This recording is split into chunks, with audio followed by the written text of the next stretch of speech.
What's going on, brothers? And welcome back to the Rebuild Recovery podcast, where recovery isn't just about getting clean, it's about rebuilding a life that is worth staying clean for. My name is Hayden Thorne, and this is it. This is my final episode of this series, The Rebuild Tools, Becoming the Man After Addiction. So let's look back for a second. Episode 1, we took on the comfort zone. We said comfort is slow death and growth lives on the other side of pain. Episode 2, we faced the maze of resentment. We said unforgiveness is poison and active love is the way out. Episode 3, we built our inner authority. We said shame is a cage, but owning your voice and your story sets you free. Episode 4, we used the grateful flow. Gratitude is a tool to pierce the black cloud and connect to the source. And episode 5, we lived with jeopardy. Urgency as fuel, remembering that time is limited and refusing to waste another day. And now here we are in episode 6, the final piece. This is the one that ties everything together, because the truth is, no matter how much discipline you build, no matter how much gratitude you practice, no matter how much authority you stand in, there will always be things that you can't control. Life is going to hit you with things that you never saw coming, like a death in the family or a job loss, a relationship breakdown or a setback in your fitness. You can do everything right and still the storm will come.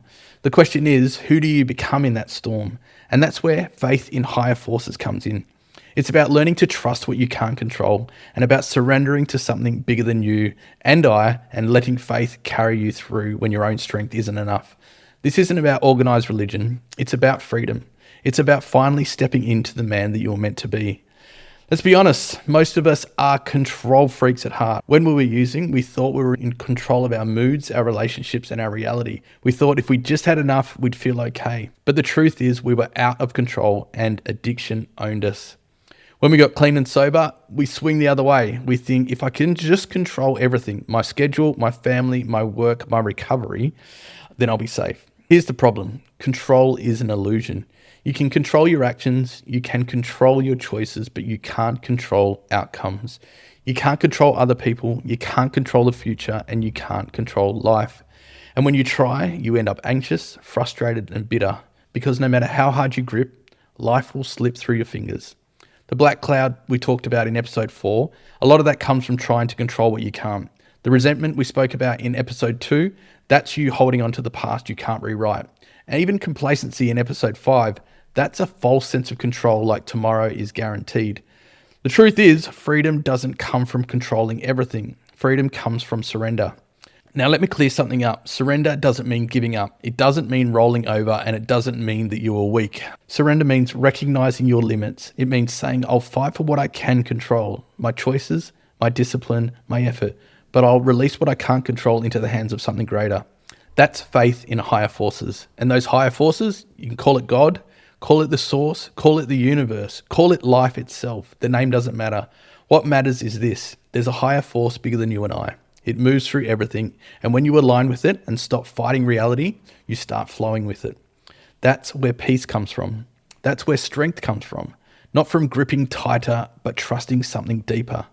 Every bloke in recovery reaches a point where his willpower isn't enough. That's where relapse happens for some. But for others, it's where faith begins. Faith isn't fluffy, faith is grit. Faith is saying, I don't know what tomorrow holds, but I know that I'll be carried through it okay. So what happens when you don't build faith in a higher force? You live in constant stress. You try to control everything, your partner, your kids, your mates, your job. And when they don't bend to your will, you lose your shit. You live in fear and anxiety. You're terrified of the future because you think it's all on your shoulders. You live in bitterness. You blame life for being unfair instead of finding out the lessons. And eventually you burn out, you relapse, and you collapse under the weight of everything you've been carrying that you were never meant to carry. I've seen it over and over again. Men who fight life instead of flowing with it. Men who grip so tight they strangle the very thing that they're trying to save. But the men who thrive, they're the ones who trust.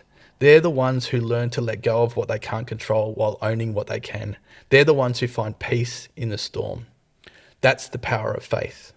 When I was in early recovery, I tried to control everything, my work, my relationships, and my future. I was white-knuckling sobriety, gripping with everything I had. And guess what? I got exhausted. I was anxious and I was miserable. Then I hit a wall. Things didn't go the way I'd planned. People didn't respond how I wanted. Life didn't play by my rules. And then I realized I can't control this. And that's when I started practicing surrender. Thank you, Mark Brown. That's when I started trusting something bigger, and that shift changed everything. Now, I'm not saying life was made easier, it didn't, but it did give me some peace. It gave me strength, and it gave me the ability to stop fighting battles that I could never win. I've seen the same in the men that I coach. One of the blokes recently lost his job out of nowhere. He was spiraling, angry, and afraid. We talked about faith, and we talked about trusting that this wasn't the end. This was just a redirection. He leaned into that, and within weeks, a new opportunity opened up for him, better than the one that he lost. That's what faith does. It turns what looks like chaos into clarity. It turns what looks like an ending into a beginning. Without faith, he would have drowned in a relapse. With faith, he walked through it. So how do we build this kind of faith? Well, here's the tool: trusting what you can't control. Let me give you 5 steps. First, admit what you can't control. Start by being honest. Write down the things in your life that you can't control, other people's actions, the past, the future, then acknowledge it. Stop pretending that it's all on you. Number 2, own what you can control. Focus on your choices, your habits, your effort, your discipline. This is your lane, so stay in it. Step 3, create a surrender practice. This could be prayer, meditation, journaling. Every day, take 5 minutes to release what you can't control. Say it out loud. I surrender what I can't control. Please carry it for me. Step 4, look for the lesson. When things don't go your way, instead of asking, why me? Ask, what's this teaching me? Faith means believing nothing is wasted. And step 5, remember past proof. Think back to times where you thought you'd never make it, and you did. That's proof. That's higher forces at work. Use that memory to fuel your faith. The more you practice these steps, the stronger your faith will get. And soon, when the storm hits, you won't panic, you'll trust. So this week, here's the challenge for you. Every night before bed, write down 2 lists. 1 list of what you can control and 1 list of what you can't. Then everything on the second list, say it out loud. I surrender this, I have faith. Do this for the next 7 days straight and notice how your anxiety will drop.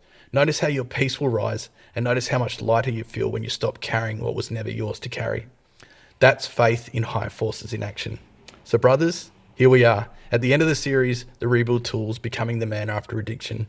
We covered 6 tools, 6 weapons for rebuilding your life after addiction. So the comfort zone, break it. Resentment, release it. Shame, own it. Negativity, pierce it. Complacency, fight it. Control, surrender it. That's the path. That's the rebuild tools. That's what it means to become the man after addiction. And here's the truth. You don't need to be perfect. You don't need to have it all figured out. You just need to keep showing up and keep practicing. Keep rebuilding. Recovery isn't a destination. It's a lifestyle. And every day that you use these tools, you'll carve yourself into the man that your family deserves, the man that your brothers respect, and the man that you can finally be proud of. So step into it. Use the tools. Live the life. Become the man. This has been episode 6 of the Rebuild Tools, Becoming the Man After Addiction. Thank you for walking this journey with me. And if this series impacted you, share it with a brother, subscribe to my YouTube channel, and let's spread the message. And remember, you've already survived the worst. Now it's time to build the rest. Keep rebuilding, and I'll see you on the next one.